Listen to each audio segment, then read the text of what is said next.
Hello friends, मैं रवि कुमार स्वागत करता हूं आपके अपने YouTube channel SR education orbit में।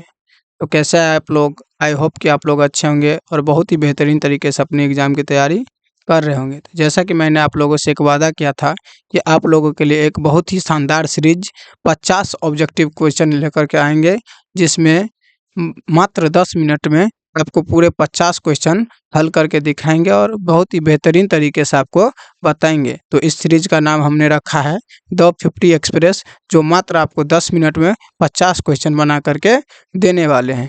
तो चलिए बिना समय व्यर्थ किए हुए आते हैं अपने पहले सवाल पे। तो आज का पहला सवाल है कि लेंस बनाने के लिए किस पदार्थ का उपयोग नहीं किया जाता है? जल का, कांच का, पीतल का, इनमें से कोई नहीं। जल्दी से आप लोग बताएंगे कि क्वेश्चन नंबर 1 का करेक्ट जवाब क्या हो जाएगा। तो जैसा कि आप सभी जानते हैं कि लेंस बनाने के लिए किस चीज़ का उपयोग नहीं होता है, तो पीतल का उपयोग नहीं होता है। चलिए क्वेश्चन नंबर 2 है कि प्रकाश के अपवर्तन के कितने नियम हैं? जल्दी बताएंगे प्रकाश के अपवर्तन के कितने नियम हैं। तो हम सभी जानते हैं कि प्रकाश के अपवर्तन के 2 नियम हैं। प्रकाश के अपवर्तन के कितने नियम हैं? 2 नियम हैं। चलिए तीसरा सवाल है कि वस्तु का प्रतिबिंब आँख के किस भाग पर बनता है? क्वेश्चन नंबर 3 का करेक्ट जवाब क्या हो जाएगा? रेटिना पर। क्या हो जाएगा इसका करेक्ट जवाब? रेटिना पर। चलिए क्वेश्चन नंबर 4 देखते हैं कि अपवर्तनांक का मान क्या होता है? जल्दी से बताएंगे क्वेश्चन नंबर 4 का करेक्ट जवाब क्या हो जाएगा? अपवर्तनांक का मान क्या होता है? साइन आई बट्टा साइन आर होता है। क्वेश्चन नंबर 4 का करेक्ट जवाब ऑप्शन नंबर बी होगा। अपवर्तनांक का मान साइन आई बट्टा साइन आर होता है। चलिए क्वेश्चन नंबर 5 पे आएंगे और क्वेश्चन नंबर 5 कहता है कि अवतल दर्पण की फोकस दूरी होती है, ऋणात्मक होती है, धनात्मक होती है, दोनों होती है या शून्य होती है? तो हम सभी जानते हैं कि अवतल दर्पण की फोकस दूरी ऋणात्मक होती है। चलिए बहुत अच्छा। क्वेश्चन नंबर 6 कह रहा है कि तालाब का जल कम गहराई दिखाई देता है, क्यों? प्रकाश के परावर्तन के कारण, विवर्तन के कारण, अपवर्तन के कारण और ध्रुवन के कारण। तो क्वेश्चन नंबर 6 का करेक्ट जवाब क्या होगा? आप लोग जल्दी बताएंगे। क्वेश्चन नंबर 6 का करेक्ट जवाब हो जाएगा अपवर्तन के कारण। प्रकाश के अपवर्तन के कारण तालाब का जल कम गहरा दिखाई देता है। क्वेश्चन नंबर 7 है कि इलेक्ट्रिक हीटर की कुंडली किससे बनी होती है? क्वेश्चन नंबर 7 का जल्दी से आप लोग आंसर कमेंट में बताएंगे कि इसका नाइक्रोम से बनी होती है। किस चीज़ से बनी होती है? नाइक्रोम से बनी होती है। 1 यूनिट विद्युत ऊर्जा का मान कितना होता है? आप लोग जल्दी बताएंगे। 8 नंबर सवाल का करेक्ट जवाब क्या हो जाएगा? क्वेश्चन नंबर 8 का करेक्ट जवाब क्या होगा? 3.6 गुने 10 के पावर 6 जूल इसका करेक्ट जवाब हो जाएगा। चलिए इसी प्रकार क्वेश्चन नंबर 9 पे आएंगे। क्वेश्चन नंबर 9 कहता है कि किलोवाट घंटा किसकी इकाई है? जल्दी से आप लोग बताएंगे। ऊर्जा का, शक्ति का, आवेश का और धारा का। तो अभी मैंने एक बहुत ही शानदार 5 मिनट का वीडियो डाला था, जिसमें मैंने सारे SI मात्रक आपको करा के दिया था। तो वो क्वेश्चन आप वो वाला वीडियो आप लोग ज़रूर देखेंगे और वहाँ पे इस क्वेश्चन का करेक्ट जवाब मिल जाएगा। फिलहाल मैं बता दे रहा हूँ कि किलोवाट घंटा इसकी इकाई होती है। क्वेश्चन नंबर 9 का करेक्ट जवाब होगा ऊर्जा का। किसका होता है? ऊर्जा का। बहुत अच्छा। इसी प्रकार हम क्वेश्चन नंबर 10 पे आएंगे और क्वेश्चन नंबर 10 कह रहा है कि वोल्टमीटर को परिपथ में किस क्रम में जोड़ा जाता है? तो आप लोग बताएंगे श्रेणी क्रम में, समांतर क्रम में, दोनों में, इनमें से कोई नहीं। क्वेश्चन नंबर 10 का करेक्ट जवाब क्या हो जाएगा? समांतर क्रम। क्या हो जाएगा? समांतर क्रम में जोड़ा जाता है। इसी प्रकार अब हम आएंगे क्वेश्चन नंबर 11 पे और क्वेश्चन नंबर 11 कहता है बेंजीन का सूत्र क्या होता है? जल्दी से बताएंगे। 11 का करेक्ट जवाब क्या हो जाएगा? C6H6 इसका करेक्ट जवाब हो जाएगा option number C. Question number 12 कह रहा है कि एथिल अल्कोहल का IUPAC नाम क्या होता है? जल्दी बताएंगे। 12 का करेक्ट जवाब क्या होता है? एथेनॉल होता है। एथिल अल्कोहल का IUPAC नाम क्या होता है? एथेनॉल होता है। चलिए क्वेश्चन नंबर 13 है CnH2n किसका सामान्य सूत्र है? जल्दी से आप लोग बताएंगे। CnH2n एल्कीन का सामान्य सूत्र है। किसका सामान्य सूत्र है? एल्कीन का सामान्य सूत्र है। चलिए क्वेश्चन नंबर 14 कह रहा है कि लोहे की परमाणु संख्या कितनी होती है? ये तो आपको मालूम होना चाहिए कि लोहे की परमाणु संख्या 26 होती है। कितनी होती है? 26 होती है। बहुत अच्छा। क्वेश्चन नंबर 15 कह रहा है कि पित्तल है, धातु है, अधातु है, मिश्र धातु है, उपधातु है। तो आप लोग जल्दी बताएंगे कि 15 का करेक्ट जवाब क्या हो जाएगा। पित्तल क्या है? पित्तल एक मिश्र धातु है। क्या है? पित्तल एक मिश्र धातु है। क्वेश्चन नंबर 16 कह रहा है कि निम्न में कौन अम्ल है? CuO, H2SO4, Na2O, Ca**OH2 का होल ट्वाइस। तो जल्दी आप लोग बताएंगे 16 निम्न में कौन एक अम्ल है। तो आप सभी जानते हैं कि सल्फ्यूरिक अम्ल का रासायनिक सूत्र क्या होता है? H2SO4 इसका करेक्ट जवाब हो जाएगा। OH समूह वाले यौगिक कहलाते हैं। क्या कहलाते हैं? आप लोग जल्दी बताएंगे। 17 का करेक्ट जवाब क्या कहलाता है? ओ अल्कोहल कहलाता है। OH समूह वाले यौगिक क्या कहलाता है? अल्कोहल कहलाता है। बहुत अच्छा। क्वेश्चन नंबर 18 है कि ओजोन में ऑक्सीजन परमाणु की संख्या कितनी होती है? जल्दी बताएंगे। 18 का करेक्ट जवाब क्या हो जाएगा? क्वेश्चन 18 का करेक्ट जवाब ऑप्शन नंबर सी होगा। ओजोन में ऑक्सीजन का परमाणु की संख्या 3 होती है। चलिए इसी प्रकार हम क्वेश्चन नंबर 19 पे आएंगे। क्वेश्चन नंबर 19 कहता है कि कमरे के ताप पर द्रव धातु कौन सा है? जल्दी बताएंगे। पारा, कैल्शियम, लिथियम, सोडियम। कमरे के ताप पर कौन सी धातु द्रव अवस्था में आ जाती है? तो हम सभी जानते हैं कि पारा एक ऐसी धातु है जो सिर्फ कमरे के ताप पर द्रव अवस्था में आ जाती है। चलिए क्वेश्चन नंबर 20 कह रहा है कि सरलतम हाइड्रोकार्बन है। जल्दी से आप लोग बताएंगे 20 का करेक्ट जवाब क्या हो जाएगा। सरलतम हाइड्रोकार्बन कौन है? हम सभी जानते हैं कि सरलतम हाइड्रोकार्बन हम लोग मीथेन पढ़े हैं। क्या पढ़े हैं? मीथेन। इसका रासायनिक सूत्र CH4 होता है। चलिए क्वेश्चन नंबर 21 कह रहा है कि Na2O है। क्या है? Na2O क्या है? अम्लीय ऑक्साइड है, क्षारीय ऑक्साइड है, उदासीन है, इनमें से कोई नहीं। 21 का करेक्ट जवाब क्या हो जाएगा? क्षारीय ऑक्साइड है। क्या है? क्षारीय ऑक्साइड है। क्वेश्चन नंबर 22 कह रहा है कि बेकिंग पाउडर का मिश्रण है। बेकिंग पाउडर किसका मिश्रण है? जल्दी से आप लोग बताएंगे। 22 का करेक्ट जवाब क्या हो जाएगा? NaHCO3 प्लस टॉर्टरिक अम्ल। ऑप्शन नंबर बी में दिया हुआ है इसका करेक्ट जवाब। इसी प्रकार हम अब क्वेश्चन नंबर 23 पे आएंगे और क्वेश्चन नंबर 23 कह रहा है कि पौधों में भोजन किस रूप में संचित होता है? ग्लूकोज के रूप में, प्रोटीन के रूप में, स्टार्च के रूप में, फैटी अम्ल के रूप में। जल्दी बताएंगे आप लोग। 23 का करेक्ट जवाब क्या हो जाएगा? तो क्वेश्चन नंबर 23 का करेक्ट जवाब हो जाएगा स्टार्च के रूप में। किसके रूप में? स्टार्च के रूप में। ऑप्शन नंबर सी इसका करेक्ट जवाब हो जाएगा। चलिए क्वेश्चन नंबर 24 है कि कोशिका का अध्ययन कहलाता है। जल्दी बताएंगे। कोशिका का अध्ययन क्या कहलाता है? अनुवांशिकी, कोशिका विज्ञान, और ऑप्शन नंबर डी है उत्तक विज्ञान। जल्दी आप लोग बताएंगे। क्वेश्चन नंबर 24 का करेक्ट जवाब क्या हो जाएगा?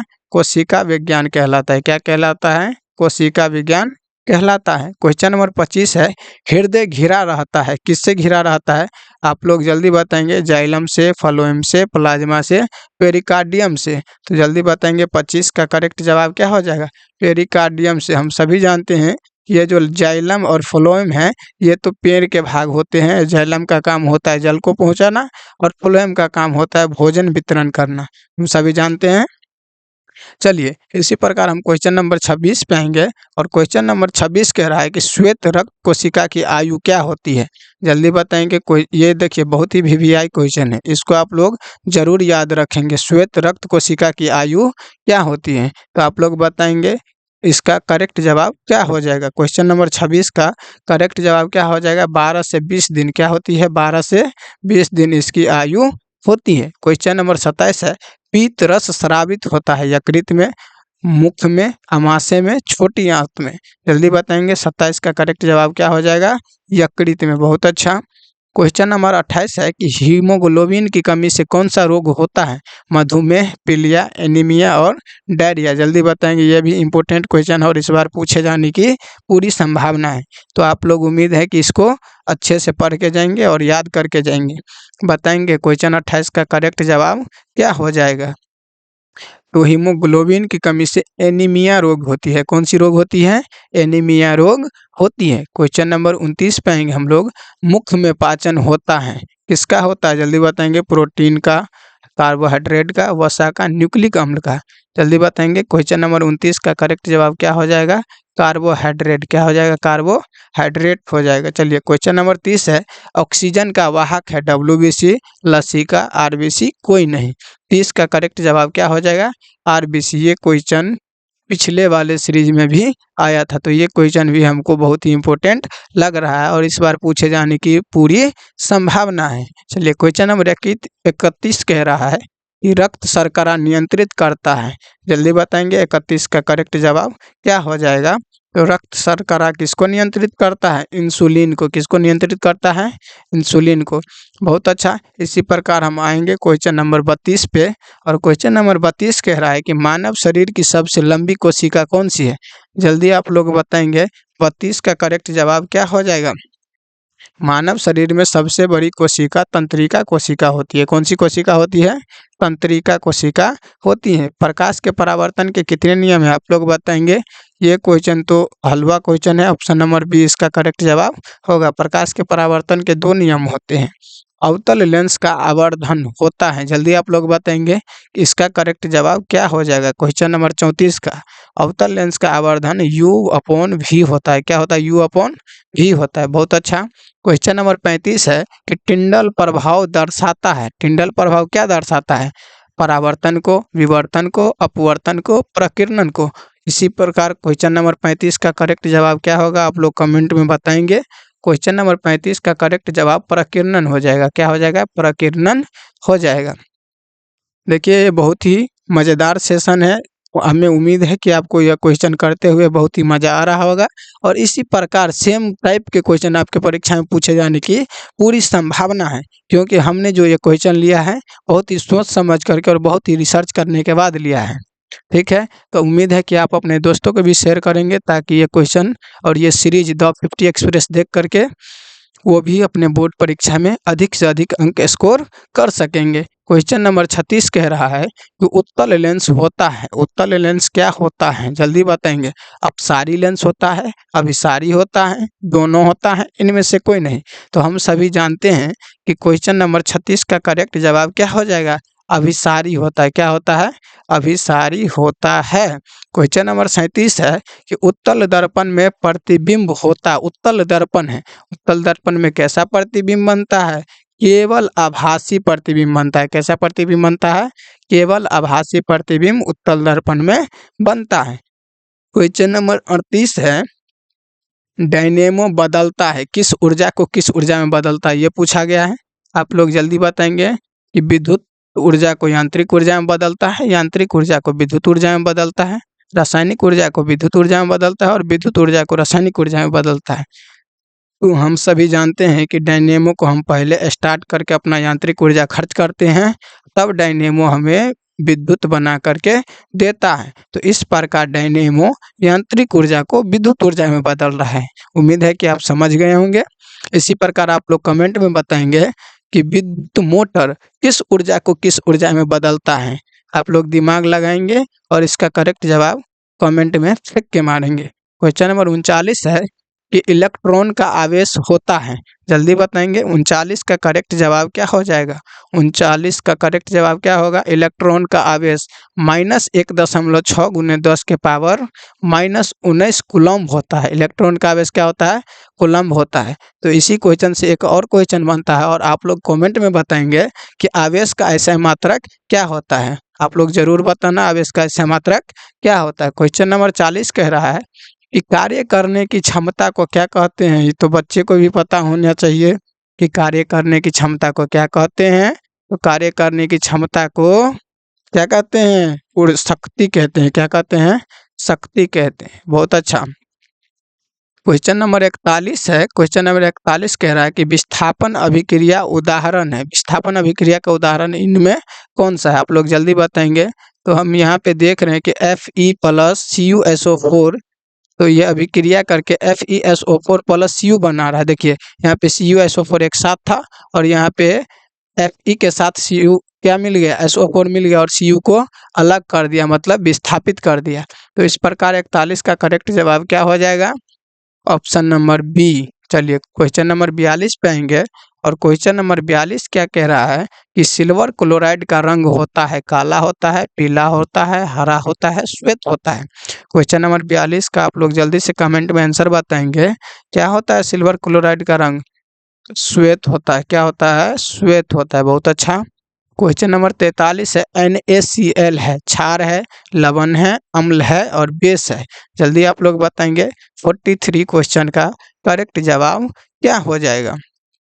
तो हम सभी जानते हैं कि NaCl क्या है? एक लवण है। क्या है? एक लवण है। क्वेश्चन नंबर 44 कह रहा है कि अधातु के ऑक्साइड होते हैं। जल्दी बताएंगे अधातु के ऑक्साइड कैसे होते हैं? उदासीन होते हैं, अम्लीय होते हैं, क्षारीय होते हैं, कोई नहीं। जल्दी बताएंगे। 44 का करेक्ट जवाब क्या हो जाएगा? तो अधातु का ऑक्साइड अम्लीय होता है। कैसा होता है? अम्लीय होता है। क्वेश्चन नंबर 45 है हीलियम है। हीलियम क्या है? धातु है, निष्क्रिय गैस है, उपधातु है, अधातु है। जल्दी बताएंगे। 45 का करेक्ट जवाब क्या हो जाएगा? हीलियम एक निष्क्रिय गैस है। बहुत अच्छा। क्वेश्चन नंबर 46 कह रहा है कि पौधों में शोषण होता है, जड़ में, पत्ती में, तना में, इनमें सभी। क्वेश्चन नंबर 46 का करेक्ट जवाब क्या हो जाएगा? इनमें सभी। पौधा हर जगह से सांस ले सकता है, जड़ से भी, पत्ती से भी और तना से भी। क्वेश्चन नंबर 47 है कि स्वपोषी जीव है। हरे पौधे, मछली, कीट, अमीबा। देखिए ये जो जितना भी ऑप्शन दिया हुआ है BCD, ये हर चीज किसी न किसी चीज पे आश्रित होते हैं। और हरे पौधे क्या होते हैं? वो अपना भोजन स्वयं बनाते हैं प्रकाश संश्लेषण अभिक्रिया के द्वारा। तो इस प्रकार क्वेश्चन नंबर 47 का करेक्ट जवाब हरे पौधा हो जाएंगे। क्वेश्चन नंबर 48 कह रहा है कि श्वसन तंत्र की बीमारी क्या है? डायरिंग, निमोनिया, मलेरिया, मधुमेह। जल्दी बताएंगे। क्वेश्चन नंबर 48 ये बहुत ही VVI क्वेश्चन है और इस बार पूछे जाने की पूरी संभावना है। तो आप लोग जल्दी से बताएंगे। 48 का करेक्ट जवाब क्या हो जाएगा? निमोनिया। क्या होता है? निमोनिया। बहुत अच्छा। क्वेश्चन नंबर 48 हो गया। अब 49 पे आते हैं। 49 नंबर कह रहा है कि टेस्टोस्टेरोन स्रावित होता है कहाँ से? वृषण से, वृक्क से, अंडाशय से, थायराइड से। जल्दी बताएंगे। 49 का करेक्ट जवाब क्या हो जाएगा? वृषण से। कहाँ से? वृषण से। क्वेश्चन नंबर 50 कह रहा है कि मानव मस्तिष्क का औसत भार कितना होता है? ये क्वेश्चन का आंसर आप लोग कमेंट में बताएंगे, क्योंकि ये क्वेश्चन मैंने पिछले सीरीज में करा चुका हूँ और बहुत अच्छे से आपको समझा चुका हूँ कि मानव मस्तिष्क का औसत भार क्या होता है। इस प्रकार आज हमने पूरे 50 क्वेश्चन द 50 एक्सप्रेस के कर चुके हैं। तो हमें उम्मीद है कि आप लोग को एक सेशन दे के बहुत अच्छा लगा होगा। और अगर अच्छा लगा है तो यह सेशन अपने दोस्तों को भी शेयर करें, ताकि वह बोर्ड परीक्षा में अच्छे से अच्छे अंक स्कोर कर सके और अपने बोर्ड परीक्षा को और भी बेहतरीन बना सके।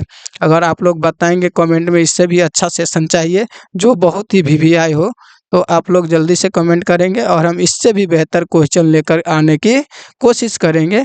और कोशिश क्या, लेकर ही आएंगे, क्योंकि जब तक हम हैं तो आप लोग की परीक्षा में कोई बाधा नहीं आने देंगे। खासकर साइंस में और हिंदी, सोशल साइंस आदि सब्जेक्ट में, कोई भी सब्जेक्ट हो, इसमें कोई बाधा आने वाली नहीं है। क्योंकि जब तक SR एजुकेशन ऑर्बिट रहेगा तब तक बच्चे को फ्री ऑफ कंटेंट मिलता रहेगा। इसी प्रकार हम अपने सेशन को समाप्त करते हैं। उम्मीद है कि आप लोग अच्छे से पढ़ेंगे और अपने मम्मी पापा का नाम रोशन करेंगे और साथ साथ हमारे SR एजुकेशन ऑर्बिट को और भी आगे बढ़ने में अपना महत्वपूर्ण योगदान देंगे। चलिए इसी बहुत बहुत धन्यवाद।